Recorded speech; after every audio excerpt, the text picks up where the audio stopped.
Тий. Одоо орчин үед одоо би 21 дугаар зуун ярьж шүү. Ер нь бол орчин үед хүүхэдтэй болох бол аягүй тийм хариуцлагын асуудал болцсон л доо. Хуучин шиг одоо хүүхэд гаргаад тэгэл эсгий гэрээ тойрж гүйж байгаа л хонь урахтай ноцолж байгаа л тэм өсчдөг. Тэр чи одоо боломжгүй шүү дээ. Тий. Тэгэхээр өөрөөр ээж аав асрах хариуцлага. Асар хүүрэг гэж байгаа байхгүй. Тэр хүүхэдтэй болох уу гэдгээ бодгол хэрэгтэй. Тий. Би тэр хүүрэг хариуцлагыг даах уу гэдгийг чадах уу гэдгийг тий тэгжээд одоо хүүхэдтэй болох хэрэгтэй. Чадах уу гэж.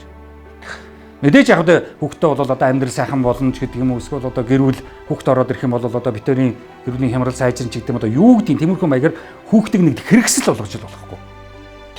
Хүүхд гаргахшвал одоо нөхөр яаж гэдэг ихнэр баярлан ч гэдэг юм уу нөхөр баярлан ч гэдэг юм уу гэр орныхан баярлан ч гэдэг юм. Хүүхд хэрэгсэл болох болж л болох. Хүүхд үнэхээр өөрийн өстой хувийн үнэхээр том хүсэл байх хэрэгтэй. Тэгвэл аюул хэрэгтэй. Хүүхдийг өөр хизээч хэрэгсэл болгож болохгүй. Эрэгтэй хүүхд төрүүл за нэг адуу манах хүүтэй боллоо ч гэдэг юм уу. Охин төрүүл за нэг оюутал үйл хийх охинтой боллоо ч гэдэг юм. Ерөнхийдөө бараг нэг ажилчин анги төрөөд шүү дээ. Тий. Одоогийн нийгэмд тэр дээр үеийнх шиг тэр Монгол тэр аюултай ёсыг хэрэгжүүлж болохгүй. Их хүүтэй боллоо ч гэдэг юм. Одоо чи эмч болчвол одоо ирээдүйд намайг эмчлэн ч гэдэг юм. Тий. Тэгж өөртөө зориулж эмч бэлдэж болохгүй. Тий. Одоо тийм ээж нар байж шүү дээ, эмээ нар. Тий.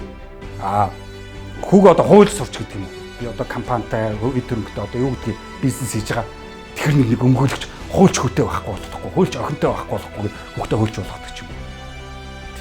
Тэгж хүнийг одоо хэрэгсэл болгож болохгүй. Тий өөрийнхөө одоо тийм ажилчин анги тий албан хаагч болгож болохгүй. Үнэхээр л хүссэн чи өөрийнхөө хүсэл дүгнэлтэд би энэ хорвоо дээр хүүхдээ гэдэгтээ ажиргалтай яваа гэсэн тийм чамаас би юу ч одоо шаардаж хуульч бол эмч бол эсвэл одоо банкны босс бол гэж чамаас би шаардахгүй. Эсвэл улс төрч бол гэж бүр чамайг баллахгүй. Тий. Өөрийнхөө хүссэн тэр амьдралаараа өөрийнхөө авиас чадвараа гаргаад тэгэл яв. Чи азжралтай болж чухал. Тэг чи одоо мэдэрч нэг буруу ойлгож яваад шүү дээ. Нэг мундаг хүн болох гэдэг нэг ирээдүйд нэг тийм мундаг дээгүүр ажил хийдэг мундаг хүн болох гэдэг. Тэр чи өнөөдөр устдчихсан.